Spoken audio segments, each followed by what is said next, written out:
Recording. So I get this question a lot. Hey bro, what's a good kitchen knife?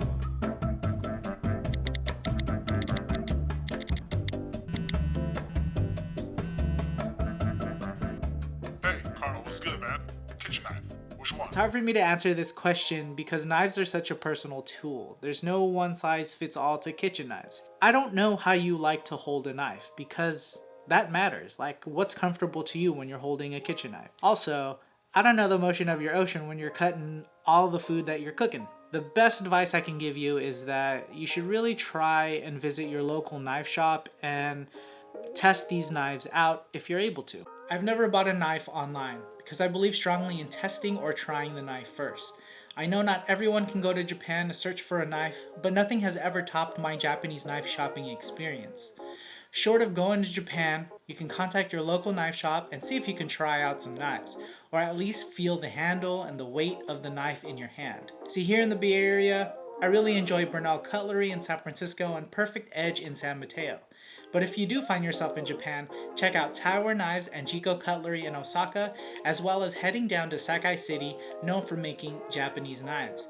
And if you're in Tokyo, check out the Kababashi area, which is famous for kitchenware, where I really enjoyed Korin Knives and Tsubaya. Buying a knife is always going to be an investment, and if you're not ready to take the leap, that's okay. These knives are really expensive. The brands that I think you should start your search with, if you're not ready to take the leap that is, are Schun, Wurststoff, Henckels, Victorinox, and Forstner. Some of the European brands that I've been using since culinary school 15 years ago are actually really durable, really strong, but they do need a little love and care in the sharpness department. Some of the Japanese brands can't take a beating like the European ones can, but they're known to keep a sharp edge for much longer. Now, all these brands I've already used in the kitchen throughout my career, and I feel really confident in telling you to look into them. Now, I don't want to leave you hanging, so I kind of want to go through some guidelines on how you should pick your next kitchen knife. First, ask yourself a couple of questions. What kind of jobs are you doing in the kitchen? Are you doing mostly meat, mostly vegetables? Are you doing a little both? Maybe some fancy cuts, like tourne potatoes? Once you determine that, then that'll help you choose which direction you're going to go to for your next knife.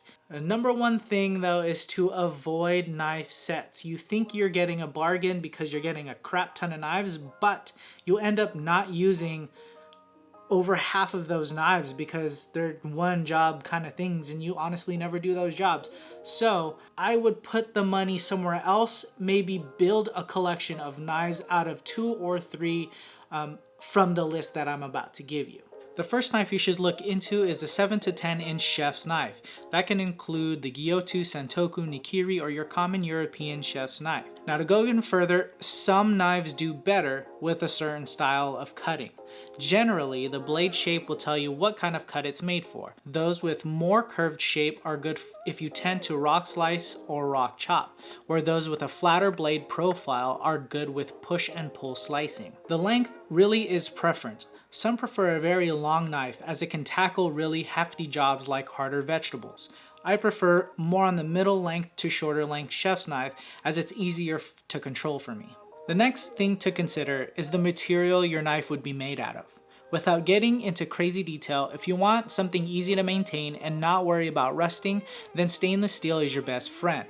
If you do want to step in the world of carbon knives, they are extremely sharp and keep their edge much longer than stainless steel.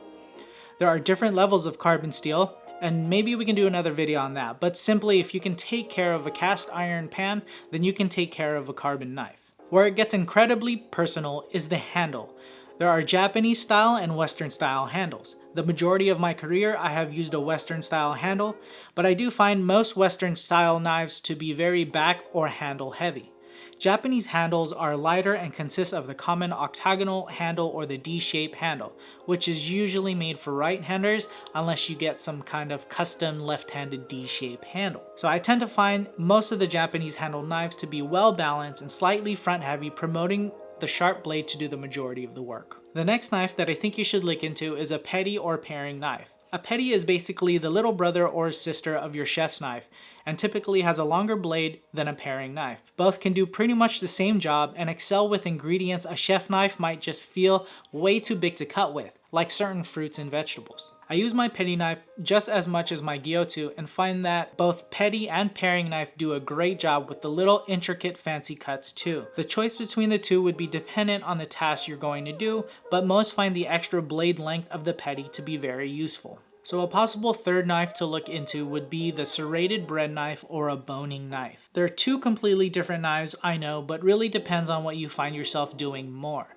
If you're one of those people that took up baking breads during these COVID times, then a really good bread knife would probably suit you best to cut through all those yummy sourdough breads. If you don't find yourself cutting too much bread, then a boning knife would be a great third option. I have mostly used European style boning knives with a thin flexible blade that can do a great job in any butchery setting. Recently, I moved over to the Honeski type boning knife for chicken and medium sized meats, and also have a Honeski Maru type knife for larger meats I break down, as I can change to the murder grip with ease. And that's it for our guide. So hopefully that helped you get a better idea of what to look for in a knife and maybe inspired you to go out there to your local knife shop and try some of these out.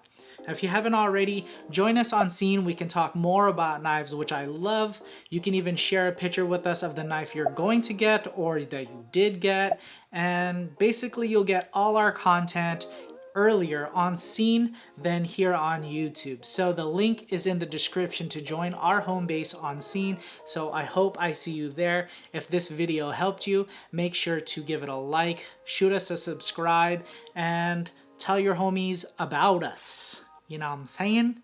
Anyway, next week we're gonna go over how to sharpen your knife, because that's super important to have a very sharp knife, or you might lose a finger. You don't want to do that. So catch us next week, next Sunday.